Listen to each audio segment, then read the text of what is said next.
Welcome, friend. I'm so glad you're here. Come in, get comfortable, and let the day loosen its hold on you. Tonight we are going back to the river, back to the willows and the water meadows, for the ninth chapter of our story, The Wind in the Willows. A chapter called Wayfarers All.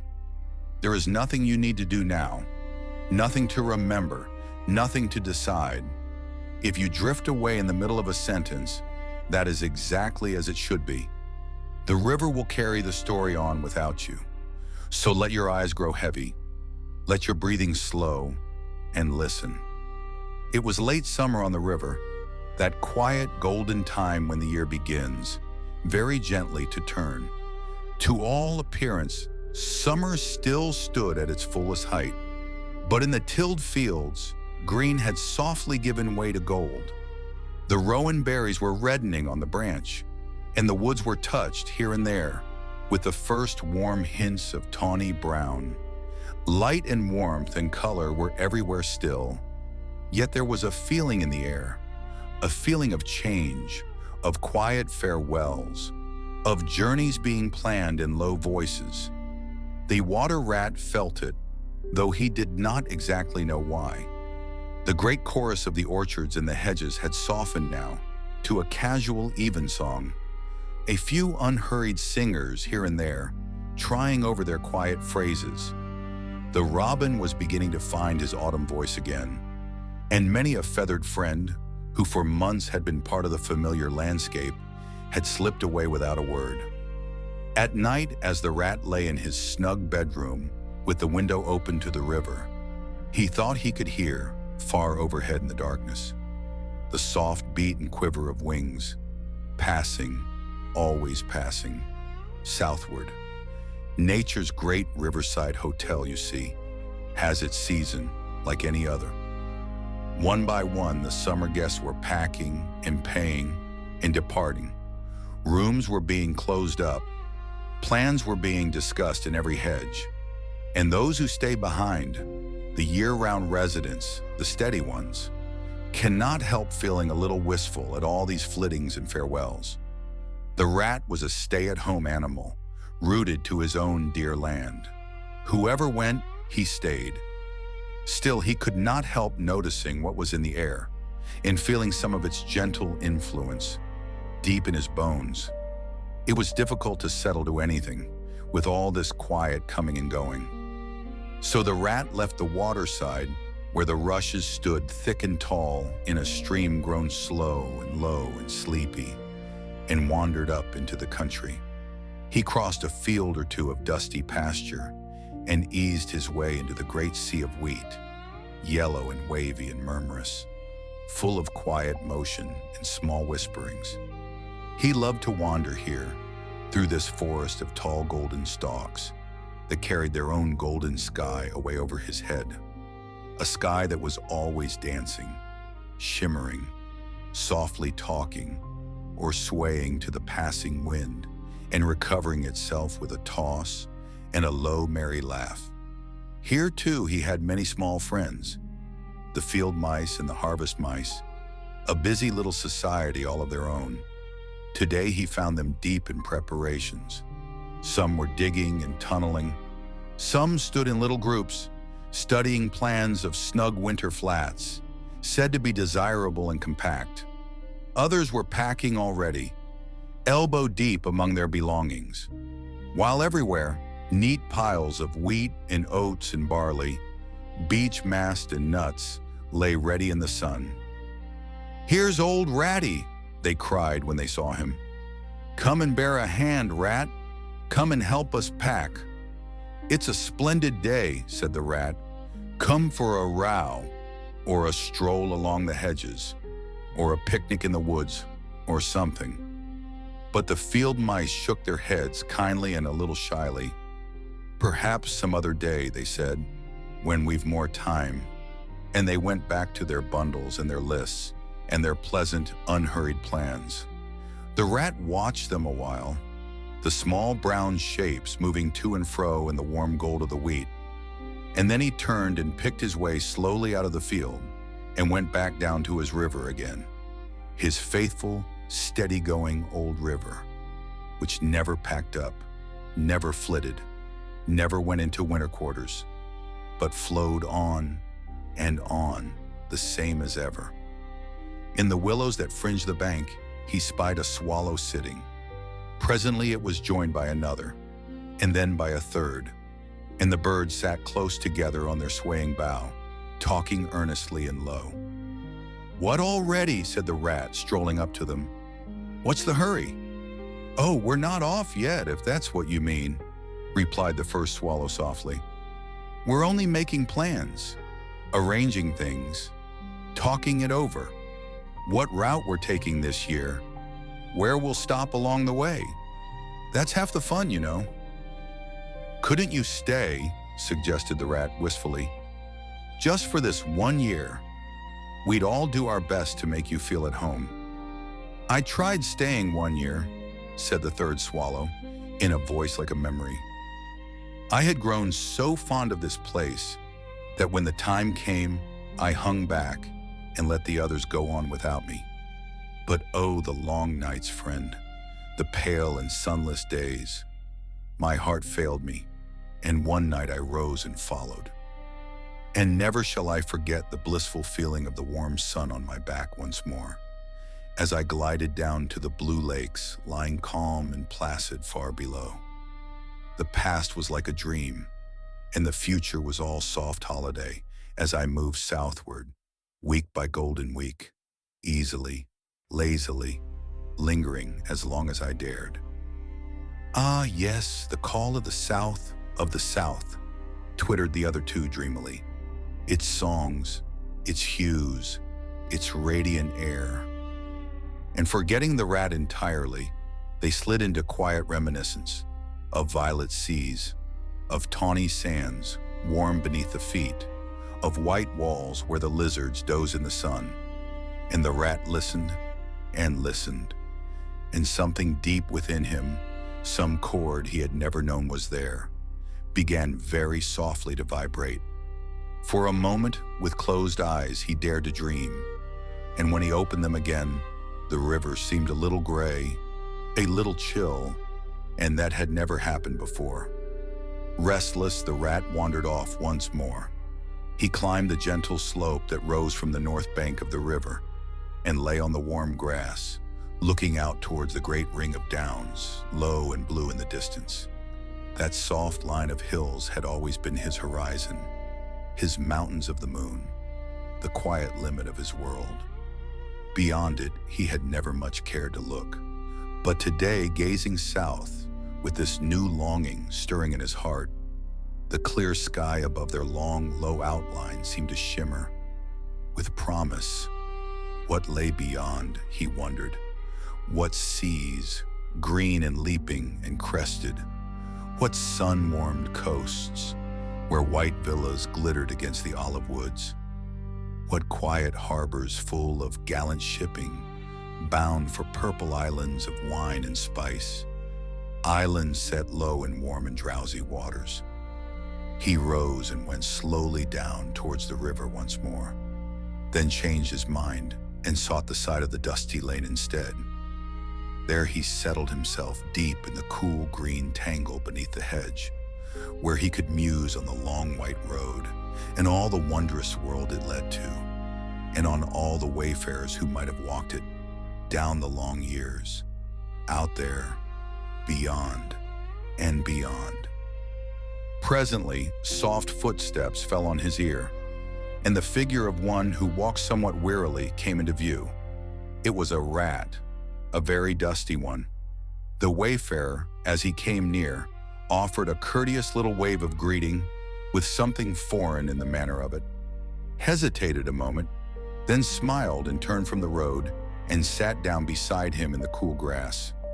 He seemed tired, and the water rat let him rest, unquestioned, understanding the value that all animals place at certain times on mere quiet companionship, when the weary muscles loosen at last, and the mind slows and rests.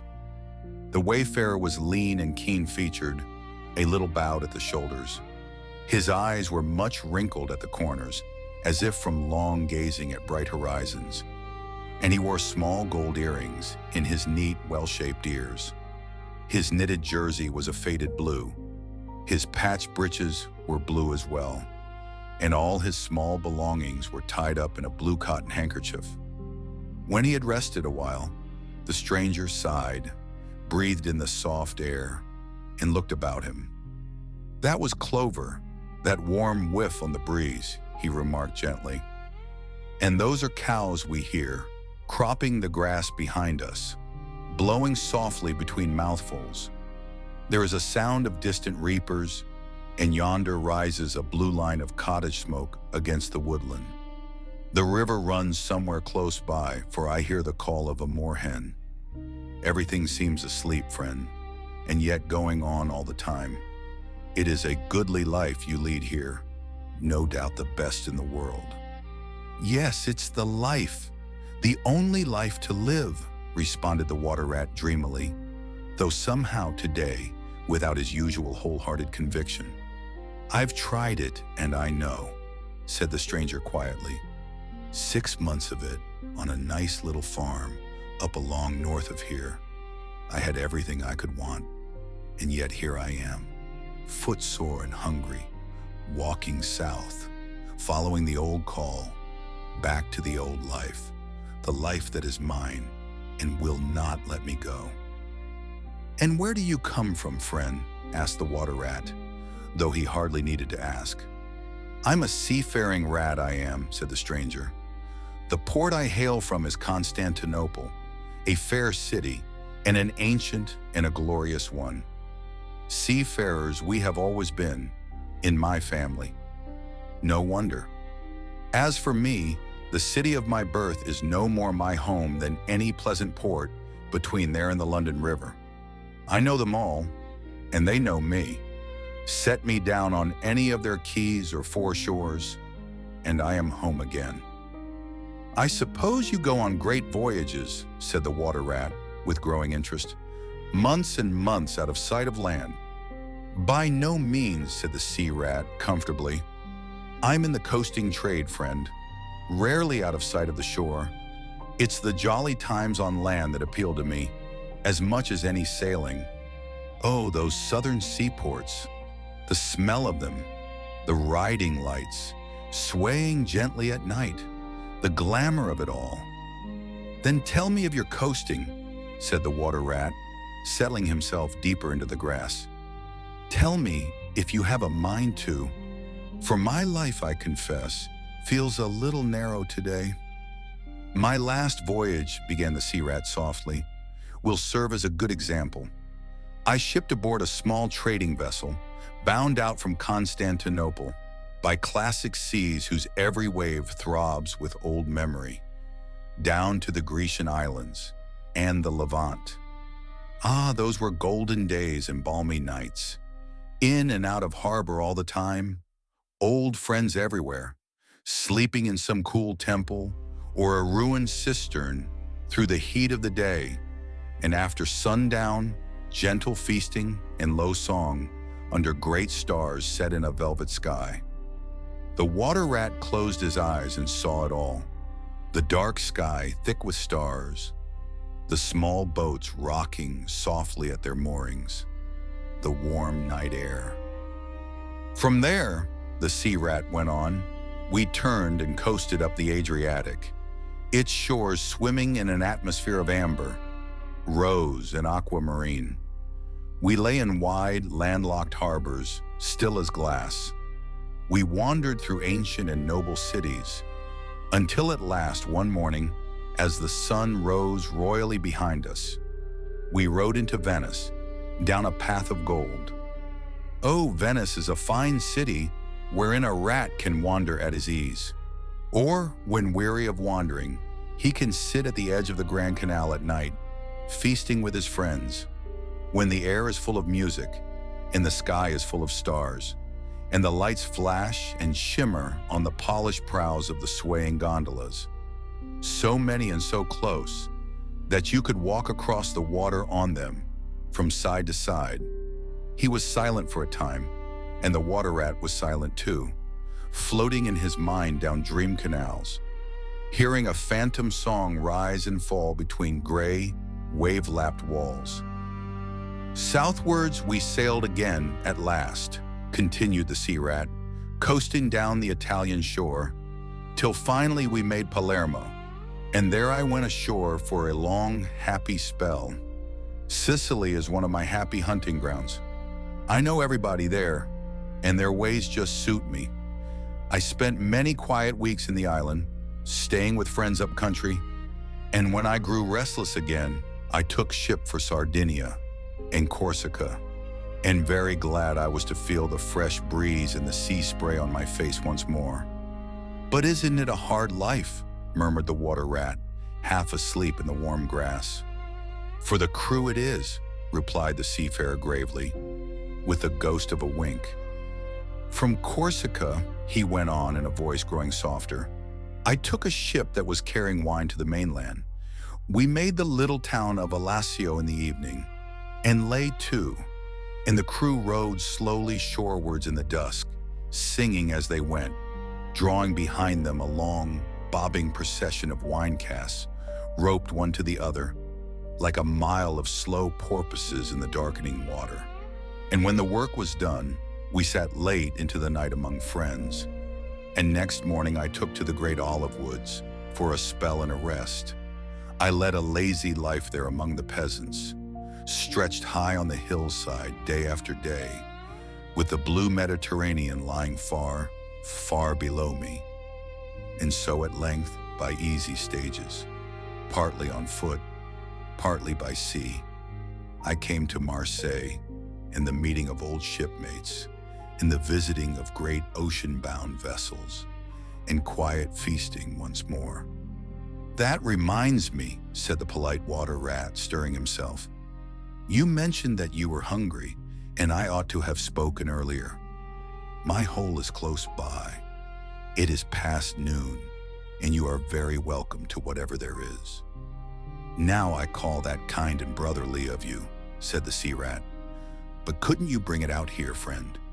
I am none too fond of going indoors. And then, while we eat, I can tell you more of my voyages, whereas if we go under a roof, it is 100 to 1 that I shall presently fall asleep." So the water rat hurried off home and got out the luncheon basket and packed a simple meal. Remembering the stranger's origin, he took care to include a yard of long French bread, a sausage rich with garlic, some soft ripe cheese, and a long-necked, straw-covered flask of the sunshine of the far south, gathered and bottled on distant slopes. Thus laden, he returned with all speed, and blushed with pleasure at the old seaman's quiet approval. And together they unpacked the basket and laid out the meal on the warm grass by the roadside, and ate together in the drowsy heat of the afternoon, while the bees hummed in the clover, and the poplar leaves whispered overhead.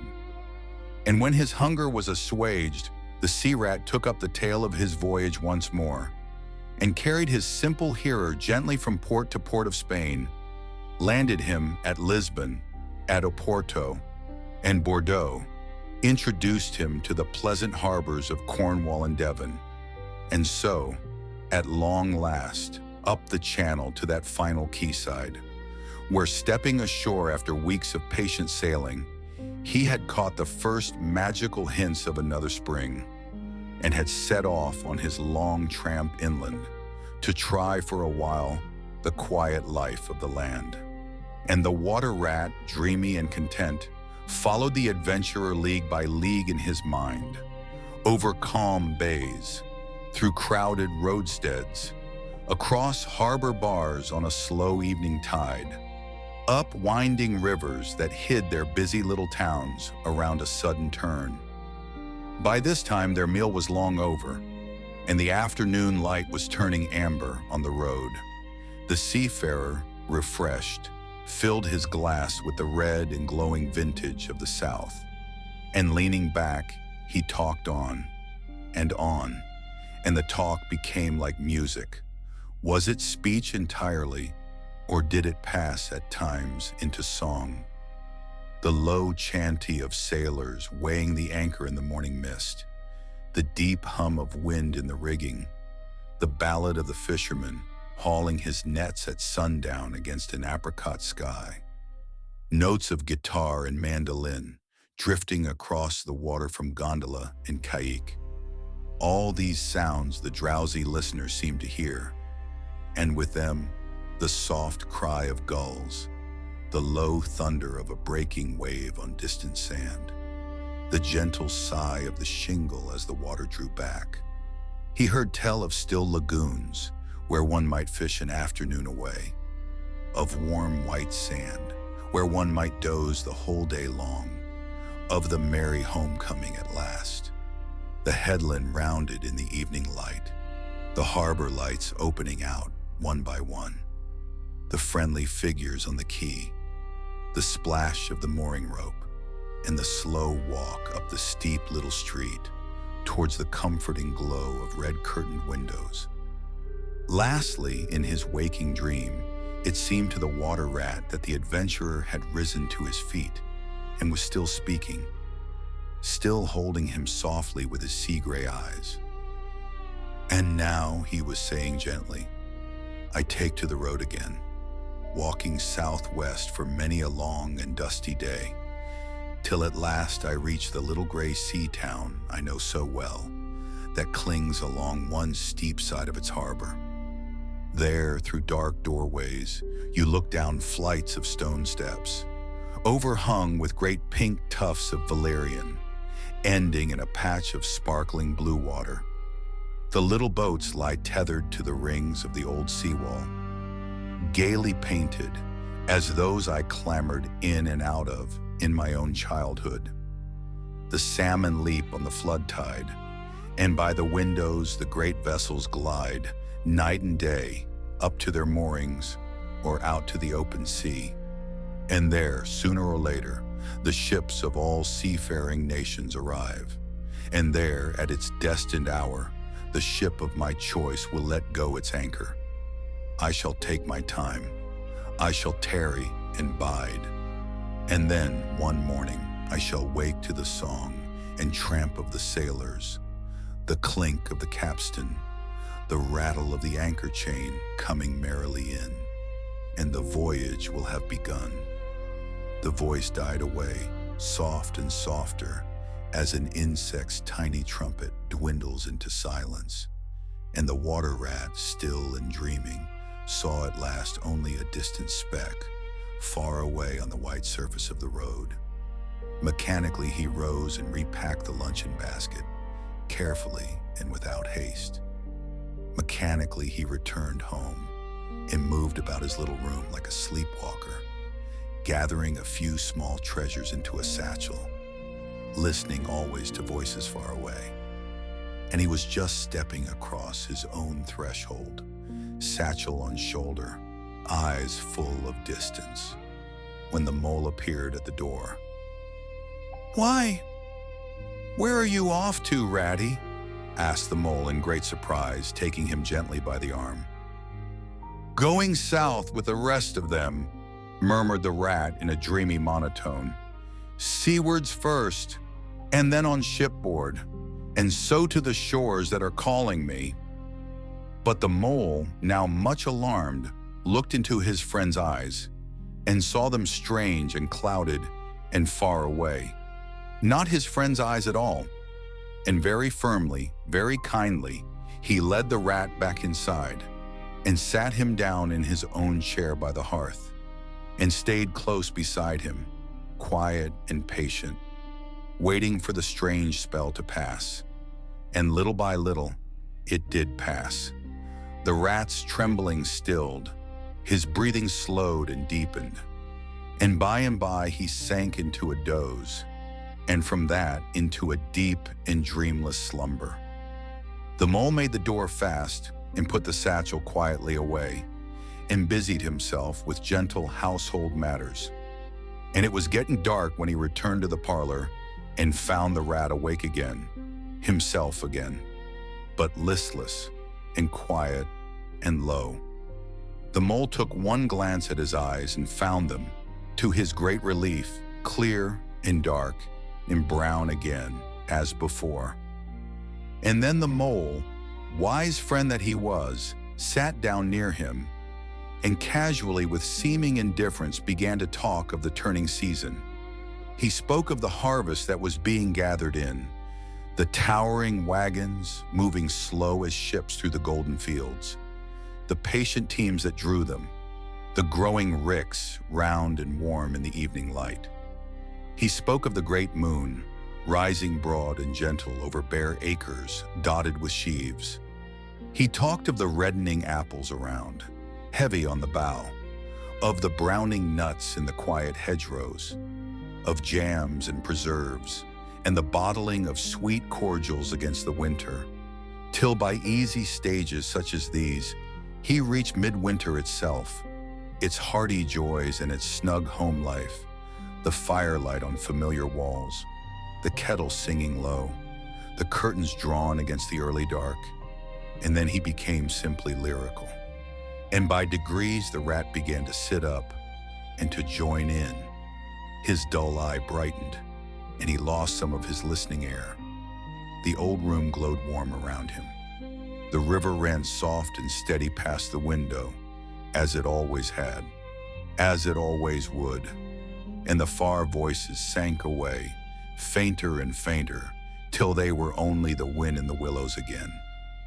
Presently the tactful mole slipped away and returned with a pencil and a few half sheets of paper, which he placed on the table at his friend's elbow.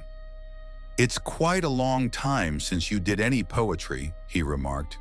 "You might have a try at it this evening.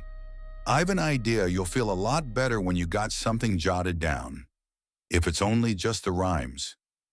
The rat pushed the paper away from him, wearily, but the discreet mole took occasion to leave the room, and when he peeped in again, some time later, the rat was absorbed and deaf to the world, alternately scribbling and sucking the top of his pencil. It is true that he sucked a good deal more than he scribbled, but it was joy to the mole to know that the cure had begun, and outside the night settled softly over the river. The moon rose broad and golden over the stubble fields, where the sheaves stood quiet in their rows. The last swallows slept close together in the willows, dreaming of the south. The field mice slept among their tidy bundles, deep in the warm earth, and the river ran on in the darkness, low and unhurried, murmuring its one old song to the reeds and the stones and the sleeping banks, the song of staying, of home, of things that do not change. And in the little house on the riverbank, the lamp was put out at last, and the rat slept sound in his own bed, in his own dear home, while the wind moved gently in the willows, and the water whispered on and on through the night. And you too, friend, let it carry you now. You have wandered far today, down all those golden roads and shining harbors, and like the rat, you have come safely home again. There is nowhere you need to go. The doors are closed, the lamp is out, the night is deep and kind. Let your thoughts grow slow, like the late summer river. Let them drift, one by one, away to the south like birds. You need not follow them. Breathe softly now, rest deep. The moon keeps watch over the quiet fields. The river murmurs on. All is well. All is truly well. Sleep now. Sleep.